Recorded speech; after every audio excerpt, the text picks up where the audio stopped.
India TV YouTube channel को subscribe करें और बेल आइकन दबाएं। आप देख रहे हैं मुकाबला और चर्चा शुरू करते हैं। सलाम त्रिपाठी जी, जफर सदीशवाला जी, विजय शंकर तिवारी जी, शोएब जमई जी और अकीरुर रहमान साहब हमारे साथ मौजूद हैं। सबसे पहला सवाल शोएब जमई साहब, मैं आप ही से पूछूं, आप नौजवान पीढ़ी के हैं। All India Muslim personal law board की ये जो 4 तारीख को सर्कुलर जारी किया गया है जिसमें इस तरह की गाइडलाइंस हैं, आपने भी उससे जरूर पढ़ा होगा, आप इसे कैसे देखते हैं? ये आज आधुनिक भारत की तस्वीर है या तालिबानी फरमान? देखिए अजय जी, हो सकता है आप मेरी बातों से सहमत ना हो, लेकिन एक समाज में जो व्यक्ति होता है, जो जिम्मेदार व्यक्ति होता है, वो इस बात को जरूर समझता है कि जो परिस्थितियां हैं वही परिस्थितियां इस तरह के एडवाइजरी जारी करने के लिए मजबूर करती है। और इस देश में पिछले 6-7 सालों से रिवर्स लव जिहाद के जो केसेस बहुत तेजी से बढ़े हैं, जिसमें मैं अगर उसकी पूरी लिस्ट गिनाना चाहूं तो शायद पूरे एक डिबेट में यहां से कवर करना मुश्किल होगा, लेकिन उन अपराधों, मुस्लिम लड़कियों के खिलाफ बढ़ती हुई अपराधों की वजह से आज अगर जमीयत-उल हिंद ने मौलाना महमूद मदनी साहब और मौलाना अरशद मदनी साहब को मैं बहुत शुक्रगुजार हूं। सिर्फ इतना बता दीजिए कितने नंबर हैं रिवर्स लव जिहाद के? आश्चर्यचकित इसलिए है कि ये शब्द पहली बार सुन रहा हूं मैं। पहली बार अजय जी मौका मिला है कि इस मुद्दे को, चूंकि लव जिहाद पे हमने बहुत चर्चा की और आपने हमसे बहुत सवाल पूछे, मुझे भी बड़ा दुख हुआ, लेकिन आज पहली बार कुछ दूसरे एंगल से ये चर्चा करने का मौका मिला है। तो मैं कुछ आंकड़े, बहुत सारे केसेस ये लिस्ट में है, हमें सिर्फ नंबर बता दीजिए ना, ऐसे कितने नंबर ऑफ केसेस हैं जो रजिस्टर्ड हैं जहां रिवर्स लव जिहाद की बात आपके हिसाब से सामने आती है? मैं एक ही जगह का सिर्फ दे देता हूं। उत्तर प्रदेश में कुशीनगर एक जिला है, कुशीनगर जिला को हॉट स्पॉट, ग्राउंड जीरो माना गया, जहां पे dozens of cases reverse love जिहाद के हैं, और जिसकी रिपोर्ट माननीय अखिलेश यादव जी को 2016 में सौंपी गई थी, जब हिंदू युवा वाहिनी के लोग इसमें इन्वॉल्व थे। उसमें एक FIR भी रजिस्टर्ड हुई थी 2013 में, जब जुबैदा खातून जो लड़की है उसके भाई अब्दुल्ला ने कराया था, और उसने यह आरोप लगाया कि वहां के हिंदू युवा वाहिनी के अरविंद ने उसकी बहन को किडनैप कर करके उससे ओपनली महापंचायत में यह ऐलान किया कि हम इसको हिंदू बनाएंगे, और आज उस लड़की का नाम अमीशा ठाकुर है।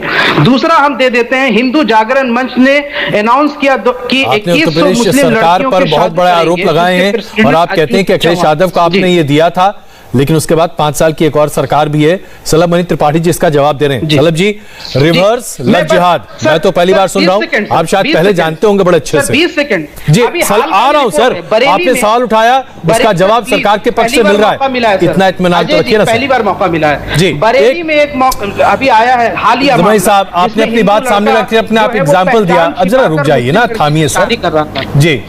सलम जी, यशवर्धन ने रुकैया को यहाँ से ठुकरा दिया, सब बहुत सारे हैं सर। अजय जी देखिए, मैं तो कहूंगा कि आप इनकी बात पूरी गौर से सुनिए। तो ये कहते हैं रिवर्स लव जिहाद, यानी कि ये मानते हैं कि लव जिहाद करती है कम्युनिटी। लव जिहाद टर्मिनोलॉजी थी, अभी तक तो डिबेट पे ही आते तो चीख चीख के बोलते थे कि साहब लव जिहाद कुछ नहीं है, सब कल्पित है।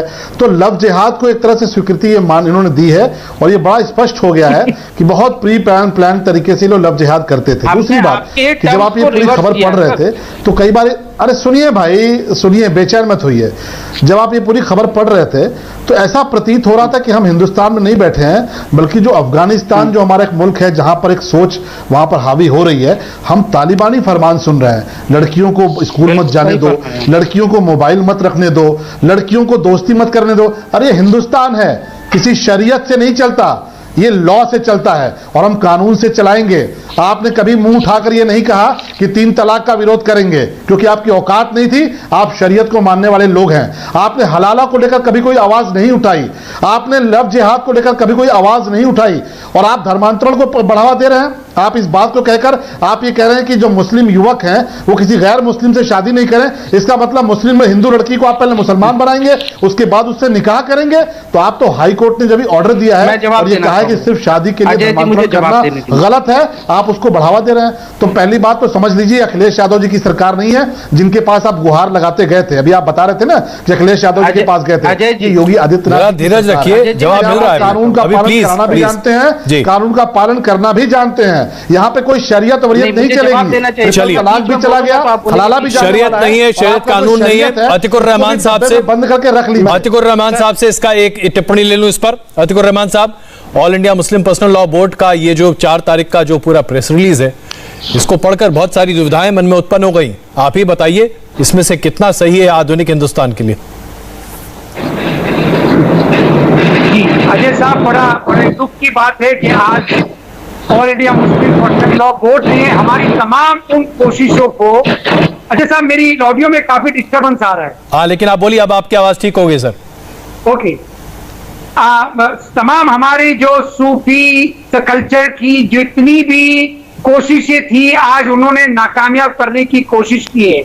अजय साहब, मैं बताऊं कि मुसलमानों का हिंदुस्तान में अच्छी तरह से पनपना, रहना, खुशी के साथ सदियों से पॉसिबल इसीलिए हो पाया कि सूफी हजरात ने कुरान को हमारे हिंदू भाइयों को समझाया कि कुरान आप में और मुसलमानों में भेदभाव नहीं करता है।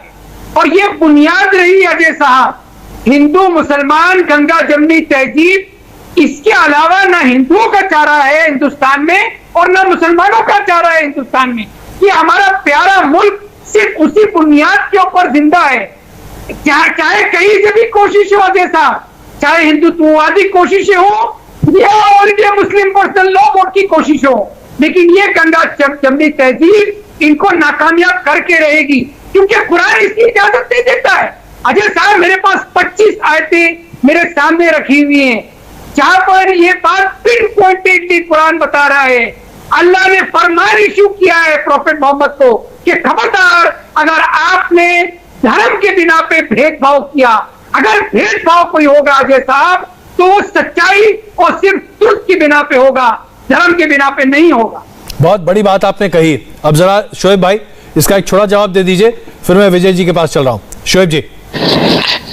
मैं अजय जी इस बात को जरूर एक्नॉलेज करता हूं कि हम अपनी मुस्लिम बच्चियों के पढ़ने पर, बाहर निकलने पर, मोबाइल इस्तेमाल करने पर या आज के युग आधुनिक भारत की तरफ जीने के लिए कभी उसको रोक नहीं सकते। लेकिन चूंकि मैं आंकड़ों की बात हमने की, मैंने कहा कि हमारे पास इतने केसेस हैं कि जिसको मैं, जैसे अभी आप बताइए, सलब मनी त्रिपाठी जी कह रहे थे कि भाई आपने इसको इनकरेज किया। आप मुझे बताइए ना, हिंदू जागरण मंच वो कहता है कि 2100 मुस्लिम लड़कियों से शादी करेंगे और अज्जू चौहान कहते हैं उनको 5-5 लाख का इनाम देंगे उन लड़कों को जो मुस्लिम लड़कियों से शादी करेंगे। शोएब जमाई साहब, आप तथ्यों की बात करें ना, आपने कहा रिवर्स लव जिहाद हो रहा है, तो सबसे पहले सलब मनी जी की बात सही होती है। आप मानते हैं कि लव जिहाद एक वास्तविकता है और उसका रिवर्स हो रहा है। सुनिए ना सर, पत्रिका न्यूज़पेपर 14 अगस्त 2018 को रिपोर्ट करता है कि हिंदू संगठन ने ऐलान किया कि 2.5 लाख दिया जाएगा उन लड़कों को जो मुस्लिम लड़कियों से शादी करेंगे। सर, आप मुझे एक बात बता दीजिए, एक भी ऐसा मुस्लिम संगठन या उसकी खबर आप दिखा दीजिए जिसने ये ओपनली ऐलान किया हो मीडिया में कि भैया मुस्लिम लड़के हिंदू लड़कियों से शादी करें और हम उसको इनाम देंगे। एक ऐसी रिपोर्ट हमको दिखा दीजिए, मैं इसी के इसी वक्त जो है ना टीवी दुनिया से इस्तीफा दे दूंगा और कभी नहीं आऊंगा डिबेट में। मुझे आप दिखा दीजिए। आपका जवाब विजय शंकर तिवारी जी दे रहे हैं। विजय शंकर तिवारी जी, लव जिहाद का मुद्दा विश्व हिंदू परिषद के लिए सबसे प्रथम मुद्दाओं में से एक है। विजय शंकर तिवारी जी, हाँ, आप दिखा दीजिए मुझे कि किसी मुस्लिम संगठन ने अजय जी यहाँ से शोएब जमाई बोल रहे थे, तो अरे सुन लीजिए शोएब, सुन लीजिए शोएब सुन लीजिए, कितना अच्छा होता अजय जी अगर ये एडवाइजरी मुस्लिम लड़कों के लिए रखी जाती कि ये जो नाम बदल करके शादियां करते हैं, धर्म परिवर्तन करा करके शादी करते हैं, पूरे षड्यंत्र पूर्वक हिंदू लड़कियों को बहलाते फुसलाते फंसाते हैं, ये रोज घटनाएं दर्ज होती हैं देश के थानों में और रोज समाचार पत्रों में आप पढ़ते हैं। अभी ये कह रहे थे कि एक भी बता दीजिए, यही तो आपका षड्यंत्र है कि आप जो लव जिहाद में लड़के पकड़े जाते हैं उनके साथ खड़े होकर के उनको बचाने का काम करते हैं। आप घोषणा नहीं करते हैं, आप तो बचाने का काम करते हैं। और लव जिहाद करने वाले लड़कों को उनको बचाते हैं और उनका पक्ष लेते हैं। आप ये बताइए, अंकित सक्सेना की हत्या हुई थी, किसलिए हुई थी? मान लो एक मुस्लिम लड़की के साथ प्रेम किया, हम सुनिए शोएब सुन लीजिए, हमने हमेशा कहा है अजय जी, आपकी बेटियां हैं ना, आपकी भी बेटियां हैं, आप इसकी पीड़ा सुन लीजिए, आप इसकी पीड़ा सुन लीजिए भाई। अजय जी आप मुझे सुन लीजिए यार। शोएब जी हम कुछ नहीं सुन पा रहे हैं, आप जो सुनाना चाहते हैं, और आप जो सुनाना चाहते हैं उसको हम कैसे सत्य मान लें? आजकल तो आप जानते हैं ना, ऑडियो को कोर्ट में भी सबूत के तौर पर प्रस्तुत नहीं किया जाता है ना। लड़की है ये, अभी हाल 2 दिन पहले की घटना है, ये कह रही है कि मेरी हिंदू लड़की। शोएब जी अगर ऐसी बात होती तो कोई एफआईआर होता, आप कहां से? देखिए नहीं, देखिए ऑडियो क्लिप चलाने का कोई मतलब नहीं है, मैं क्षमा चाहता हूं, प्लीज ना ऑडियो क्लिप आप मत चलाइए क्योंकि ये ठीक नहीं है, ये वेरीफाइड नहीं है, हम इसको मानते नहीं है, ये मान्य नहीं है, इसलिए आपके ऑडियो क्लिप चलाने को खास करके राष्ट्रीय टेलीविजन पर मैं सही नहीं मानता, ये गलत है, प्लीज ऐसा मत कीजिए, प्लीज ऐसा मत कीजिए। जब जिक्र करते हैं तो अजय जी मेरी आवाज नहीं आ रही क्या? आज मैं एक आपको केस सुना रहा हूं। नहीं आप मुझे नहीं सुना रहे, अगर ये मसला होता, सुनिए साहब, देखिए शोएब साहब कुछ एक चीजें देखिए, मान्यता होती है, मान्यता आपको भी माननी चाहिए। अगर आप राष्ट्रीय टेलीविजन पर डिबेट के लिए आ रहे हैं तो तथ्यों के साथ आइए, इस तरह से सनसनीखेज मामले उठाकर आप डिबेट को हाईजैक करने की कोशिश मत क्या कीजिए। मेरा आपसे विनम्र आग्रह है और मैं चाहूंगा कि आप इस आग्रह को बहुत संजीदगी से लें। अब मैं जफर सलीशवाला के पास चल रहा हूं। सलीशवाला जी, जफर सलीशवाला साहब, जिस तरह से all India Muslim personal law board का ये जो प्रेस रिलीज है 4 तारीख का, 4 अगस्त का, ये अपने आप में बहुत सारी बातें कह रहा है। आपको लगता है कि all India Muslim personal law board को इस तरह की बातें कहनी चाहिए थी? क्या ये देश में विभाजनकारी ताकतों को बढ़ावा देने वाली बात नहीं है? क्या ये संकीर्ण मानसिकता को प्रोत्साहित नहीं करता? देखिए अजय जी, सबसे पहले तो all India Muslim personal law board जो है वो एक अनइलेक्टेड बॉडी है और उसकी कोई मुसलमानों में कोई रीच नहीं है, उसका एक छोटा सा दायरा है, उनकी कोई रीच नहीं है सारे मुसलमानों में, एक बात। और ये जो मुफ्ती साहब जिन्होंने कई जो नाम बताया आपने, मैं जानता हूं उनको, उनकी कोई रीच नहीं है, उनको हैदराबाद में भी लोग नहीं जानते। तो ये यानी आजकल एक सेंसेशनल करने का एक वो है, उनकी कोई रीच नहीं है। रही बात जी, मैं ये बात बिल्कुल मानता हूं, इसलिए कि मेरा इस पूरे उसमें इन्वॉल्वमेंट है सालों से, और मैं देखता हूं मुसलमान लड़की हिंदू लड़के के साथ शादी कर रही है, हिंदू लड़के के साथ मुसलमान लड़कियां शादी कर रही हैं, मुसलमान लड़का पारसी से पारसी है ना, मैरिजेस हो रही हैं। और मैं बिल्कुल मानता हूं कि दो प्यार करने वाले, उनको दुनिया की कोई ताकत रोक नहीं सकती, घर वाले भी नहीं रोक सकते, कोई मौलाना नहीं रोक सकता। इसलिए कि मेरे सामने 2 मिसालें हैं अभी। एक बहुत बड़े जो हदीस है, उसको मोहब्बत हो गई एक हिंदू लड़के के साथ। कलकत्ता का किस्सा है, वो लड़का वो लड़की को लेकर आया अहमदाबाद, उन्होंने केस किया, वो लड़की शायद 19 या 20 साल की थी, उसने कोर्ट में जज के सामने कहा कि भाई मुझे इस लड़के से मोहब्बत है और मैं बिल्कुल शादी कर रही हूं और मेरी शादी कोई जबरदस्ती से नहीं, और जज ने उन दोनों को जाने की इजाजत दी। एक किस्सा जिसमें हिंदू लड़की है और मुसलमान लड़का है, लड़की ने कोर्ट के अंदर हलफनामे पे कहा कि मुझे उससे मोहब्बत है और मैं उसके साथ शादी करने के लिए बिल्कुल किसी ने मुझे कोई दबाव नहीं डाला, मैं कर रही हूं। तो देखिए मेरा मानना यह है कि ये इस किस्म के जो डायरेक्टिव जो उन्होंने दिए हैं ये बेमायने हैं। हम 21वीं सदी में रह रहे हैं, ये जमाने में ना माँ बाप की चलती है, ना किसी मौलाना का तो सवाल ही नहीं पैदा होता, और ना कोई माँ बाप इसमें चला सकते हैं। ये कहना है कि मोबाइल देखो, मोबाइल में क्या बात करती है नहीं करती, अरे एक पढ़ी लिखी लड़की है, इसलिए मुझे 24 साल की है, ग्रेजुएट है, पोस्ट ग्रेजुएट किया हुआ है, उसको आप मुझे बताइए कि कैसे कोई उसको बता सकता है? वो समझदार है, आकिल है, बालिग है, उसके ऊपर न किसी मौलाना की चलेगी, न माँ बाप की चलेगी, न समाज की चलेगी। बहुत बड़ी बात आपने, बिल्कुल आज के वास्तविकता यही है, दुनिया की कोई ताकत रोक नहीं सकती। इसमें तो कोई शक नहीं है, हम लगातार देखते चले आए हैं। जब मतलब आप कब किस जमाने की बात करें, सदियों से प्यार को कोई नहीं रोक पाया। लेकिन अब आपसे मैं पूछना चाहता हूं शोएब जमी साहब, आप युवा हैं और आप जब इस संकीर्ण मानसिकता की पैरोकारी करते हैं आप सरीके लोग जब इस तरह की बातों को हवा देते हैं और कहते हैं कि हाँ, मोबाइल पर तमाम तरह की चीजों पर रोक लगनी चाहिए, लड़की स्कूल जा रही है तो उसको देखो, कॉलेज जा रही है तो देखो, किससे मिल रही है तो देखो, तो फिर यह सवाल उठता है कि हम किससे फिर एड्रेस कर रहे हैं। जब युवा हमारे देश का ये सोच रहा है तो बाकी और देश क्या सोचेगा साहब? Allow me to respond. Please.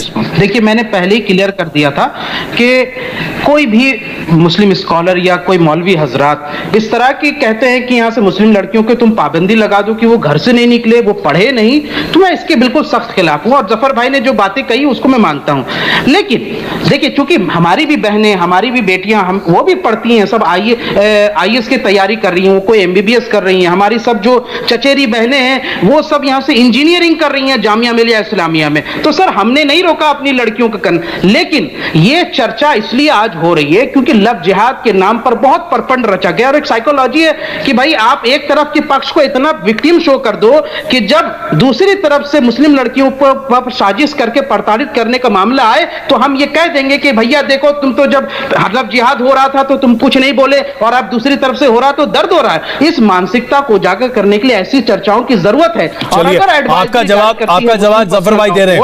आपने अभी जफर भाई की सारी बातें मानी है, जफर भाई की बात सुनिए, वो आपका जवाब दे रहे हैं। जफर भाई प्लीज, शोएब भाई जरा प्लीज एक मिनट, जफर भाई आपका जवाब दे रहे हैं। उनको भी इस बात को समझना चाहिए कि ऐसी जफर भाई की आवाज सुनिए आप इस वक्त। गलत हूं, मुझ पर केस करिए। भाई देखिए, अगर मैं ये जो अजय जी, कोई संगठन चाहे कितने ही ऐलान करे नहीं करे, कुछ नहीं चलता। एक लड़की अगर पढ़ी लिखी है, मुसलमान लड़की है, मेरे सामने एक किस्सा आया, लड़की ने स्ट्रक्चरल इंजीनियरिंग में PhD की है, उसको एक हिंदू लड़के से मोहब्बत हो गई, पूरा समाज मिलकर, उसके माँ बाप और उसके रिश्तेदार, मौलाना उसको बिल्कुल नहीं कर सके। मेरे सामने मामला आया, मैंने कहा वो पढ़ी लिखी लड़की है, माँ बाप को कहा भाई उससे ताल्लुक रखो, करने दो जो है, आप कुछ भी नहीं कर सकते।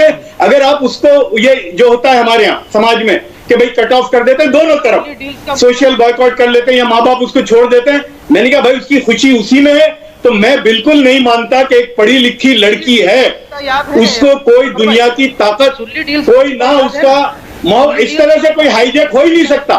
वो हाईजैक होना और वो है तो उसके लिए दूसरे कानून है मुल्क के अंदर, आप उस कानून का रही है। मैं सिर्फ मोहब्बत की बात करता हूं। जब मोहब्बत हो जाती है तो दुनिया की कोई ताकत उसको रोक नहीं सकती, चाहे वो हिंदू हो, मुसलमान हो, क्रिश्चियन हो, पारसी हो। बस मेरा इतना कहना है और मैं बिल्कुल वो मानने के लिए तैयार नहीं। बिल्कुल जी, शोएब जी आप मान रहे हैं? अली ने हजरत फातिमा से भी की है और अल्लाह के नबी सल्लल्लाहु अलैहि वसल्लम ने हजरत आयशा से की, और ऐसी मोहब्बत की कि दोनों एक गिलास से पानी पीते थे और उस तरफ से पीते थे जिधर हजरत आयशा। लेकिन आपकी मोहब्बत की परिभाषा अलग है ना, आज तो आप अलग मोहब्बत की परिभाषा कह रहे हैं। अभी तक तो विजय शंकर तिवारी जी कहते थे कि मोहब्बत के नाम पर लड़कियों को ठगा जा रहा है, और आप आज उसको दूसरा रंग दे रहे हैं। क्यों विजय जी, मैं सही हूं कि नहीं? निकाल कर तो उसके खिलाफ की जाती है, ये अपराध नहीं है मुस्लिम लड़कियों के खिलाफ तो क्या है बताइए? इस पर सांसदों ने, माननीय अमित शाह जी को यहाँ से खत लिखा है, 27 सांसदों के इस पे हस्ताक्षर है। मैं गलत बोल रहा हूँ तो अब मुझे काट दीजिए। अरे शोएब, सच्चाई स्वीकार करो। देखो अजय जी, 8 साल पहले जब मैं लव जिहाद की बात करता था, बात उठाता था, तो बहुत सारे लोग, देश के बड़े जाने माने लोग इस सारी चीज को मैं नकार देते थे कि देश में कोई लव जिहाद नहीं है। लेकिन आपने देखा तारा साधो झारखंड में, और टीना डाबी तो अभी ताजा मामला है राजस्थान में, जिसने मुस्लिम लड़के शादी की और आकर उसको तलाक उसको लेना पड़ा। और ऐसी दर्जनों नहीं, सैकड़ों घटनाएं हैं जब बहलाकर फुसलाकर शादी की जाती है, बाद में उनको आना। अजय जी एक मिनट मेरी बात सुन लीजिए। और इस कारण से जो देश में चल रहा था, देश के कई राज्यों ने इस प्रकार की धर्मांतरण की बातों पर रोक लगाई, कानून बनाना पड़ा, इतनी मजबूरी में बनाना पड़ा। इसके बाद भी आज तक ये अपने षड्यंत्र को स्वीकार करने के लिए तैयार नहीं है। एक भी बताइए आप शोएब जमई, जिस मुस्लिम लड़की ने हिंदू लड़के शादी की हो और उसने तलाक लिया हो, उसकी प्रताड़ना की गई हो, उसको मार के भगा दिया गया हो, उसको जबरदस्ती धर्मांतरण की बात की गई हो, एक भी घटना आपके ध्यान में नहीं आएगी। लेकिन सैकड़ों घटनाएं ऐसी हैं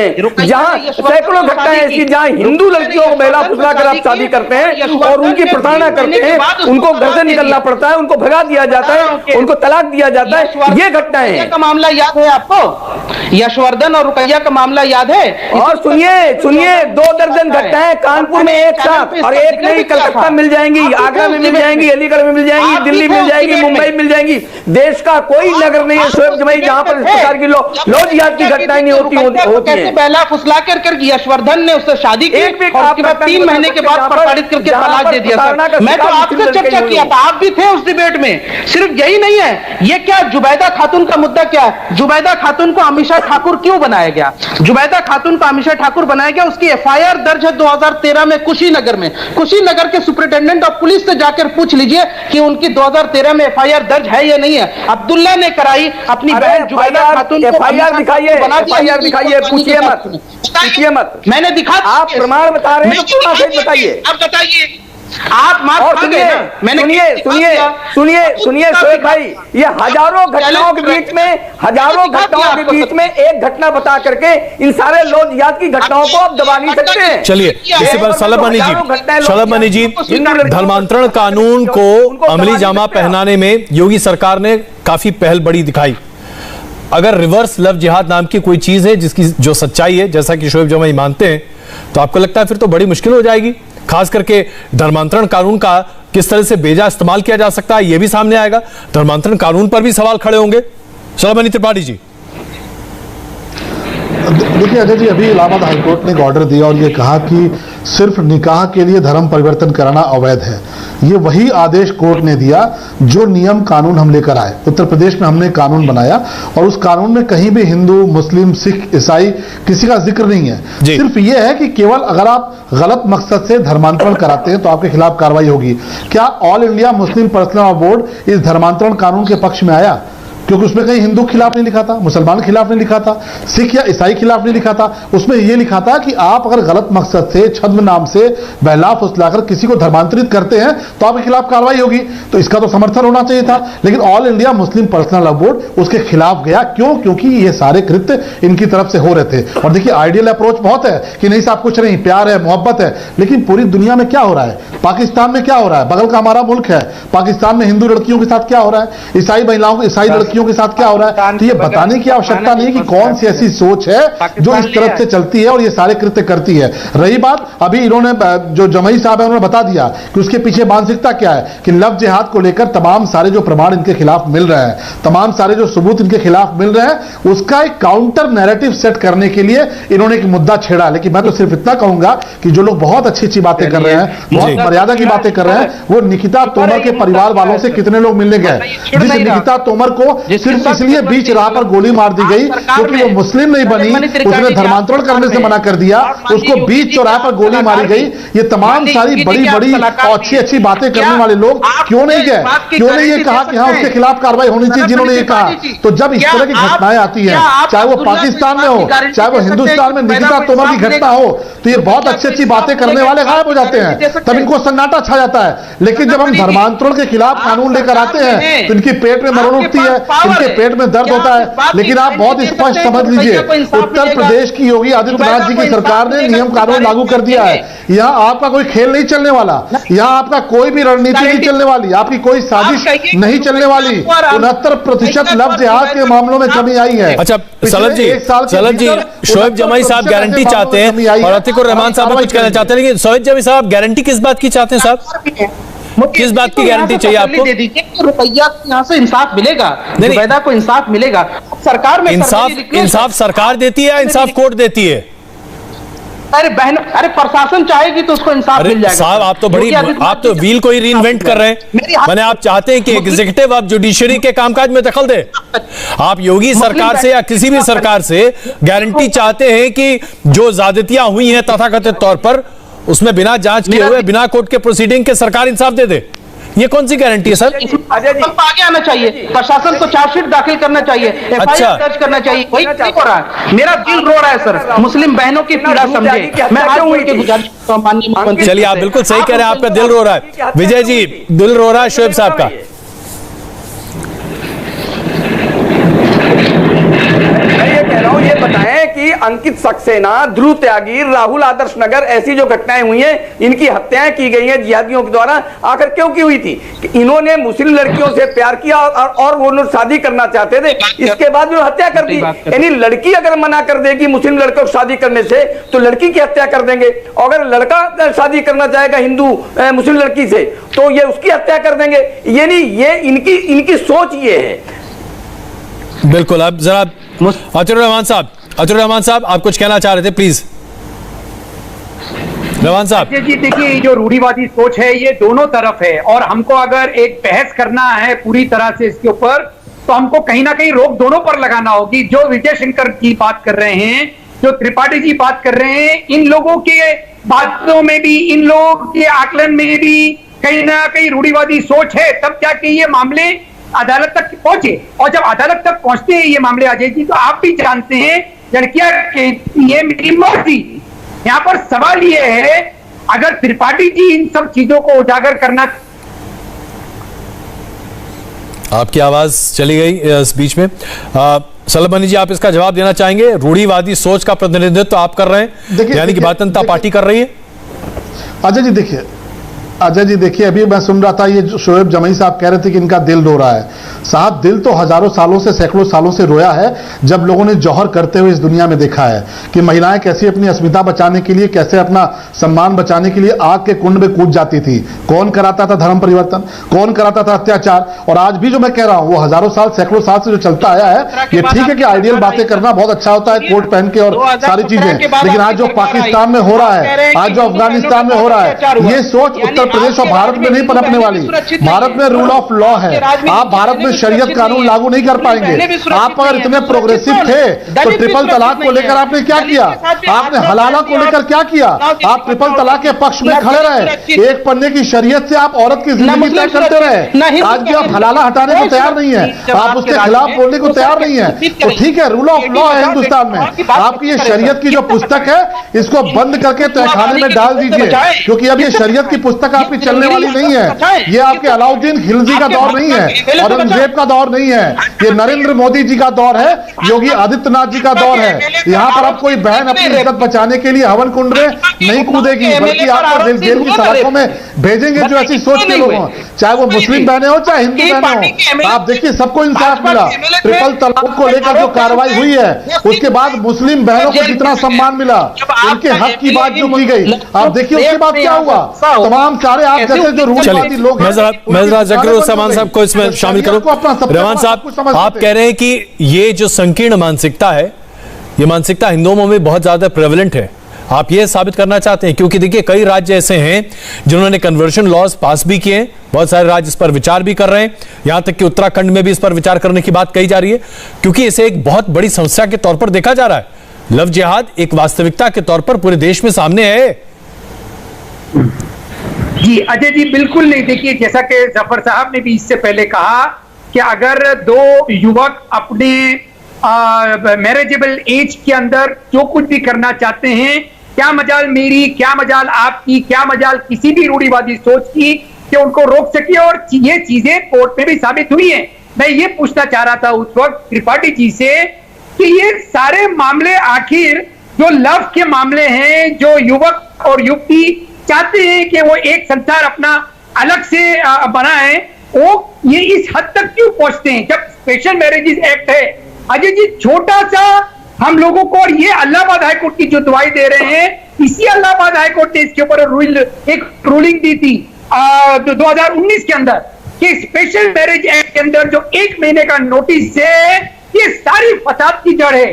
उस 1 महीने के नोटिस पीरियड में ये गली मोहल्ले में जो लोग बैठे हुए हैं, ये जाके वो युवक और युवती को ब्लैकमेल करते हैं, जिसकी वजह से धर्म परिवर्तन होता है, जिसकी वजह से स्पेशल मैरिज एक्ट का सारा मकसद कचरे के डब्बे में चला जाता है। 1 महीने का नोटिस पीरियड। रहमान साहब, आपने बहुत ही वाजिब मुद्दा यहां पर उठाया है और यह बात वाकई में सोचने वाली है। अब जमाई साहब, मैं आपसे समझना चाहता हूं, आप युवा भी हैं और जरा मुझे समझा दीजिए, 1 महीने के नोटिस को लेकर जो अभी all India Muslim personal law board का जो नोटिफिकेशन है, जो प्रेस रिलीज जारी किया गया, उसमें कहा गया है कि मुस्लिम महिलाओं के या मुस्लिम लड़कियों के परिवार वालों पर समाज का दबाव पड़ना चाहिए। उन्हें समझाया जाना चाहिए, हर तरीके से समझाना चाहिए, ताकि मुस्लिम लड़कियां मुस्लिम लड़कों के अलावा किसी और से शादी ना करें। यानी कि स्पेशल मैरिज एक्ट को पूरी तरीके से कूड़ेदान में फेंक दें। आप दबाव क्या डलवाना चाहते हैं, क्या करवाना चाहते हैं, कौन सी मानसिकता है ये? जी अजय जी, बहुत बहुत शुक्रिया। आपने कई बार जिक्र किया कि शोएब जमई आप युवा हैं। सर, मैं युवा भी हूं और पीएचडी क्वालिफाइड भी हूं और गेट नेट क्वालिफाई करके अपने रिसर्च लैब में इस वक्त बैठा हूं और वहीं से डिबेट कर रहा हूं जामिया मिलिया इस्लामिया यूनिवर्सिटी के अंदर से।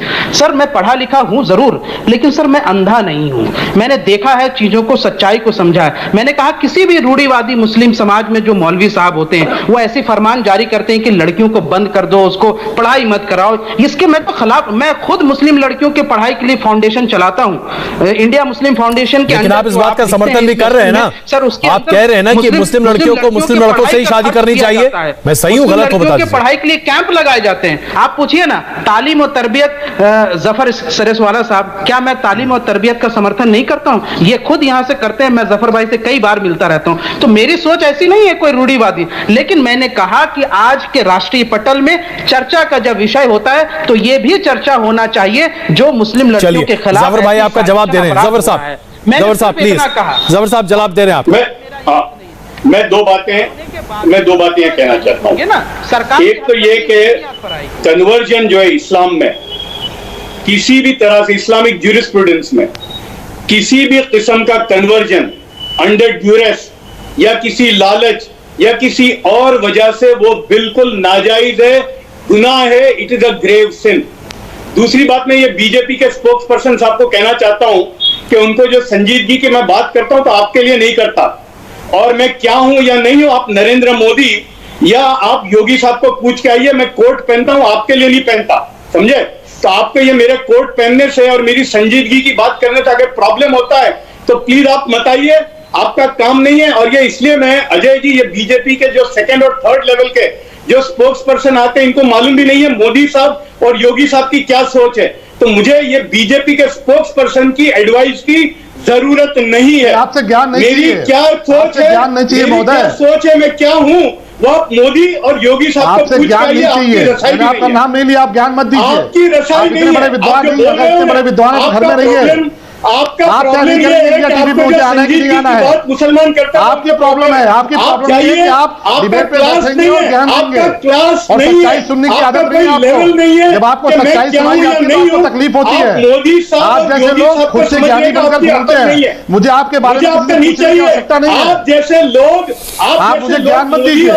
मैंने आपका नाम नहीं लिया, आपको इतनी तकलीफ क्यों हो गई? आपको अलाउद्दीन खिलजी के नाम पे इतनी मिर्ची क्यों लग गई? आपको पाकिस्तान में कन्वर्जन के नाम पे इतनी मिर्ची क्यों लग गई? नाम लेके आप औरंगजेब के नाम पे इतनी मिर्ची क्यों लग गई? दो लेवल के लोगों क्यों तबाकत शक्कर बनकर घूमते हैं? बोल नहीं सकते आप लो लेवल के लोग। मुझे ज्ञान मत दीजिए या नहीं, आपसे ज्ञान प्राप्त करने नहीं आया मैं यहाँ पे। पूछ लीजिए। चलिए, अलाउद्दीन खिलजी के नाम पे मैं आप सबसे क्षमा चाहूंगा, आप सबसे क्षमा चाहूंगा। इस बहस को हमें यही खत्म करना पड़ेगा। लेकिन हाँ, आज बहुत जमाने और अरसे बाद मैंने जफर भाई को इस तरीके से थोड़ा सा नाराज होते देखा है। जफर भाई, ये मैं आज तक आपकी ऐसी तासीर बहुत नहीं देख पाया, लेकिन धन्यवाद इस चर्चा में शामिल होने के लिए। एक पते की बात तो यह है कि संकीर्णता कभी भी किसी समाज की तरक्की का रास्ता नहीं हो सकती।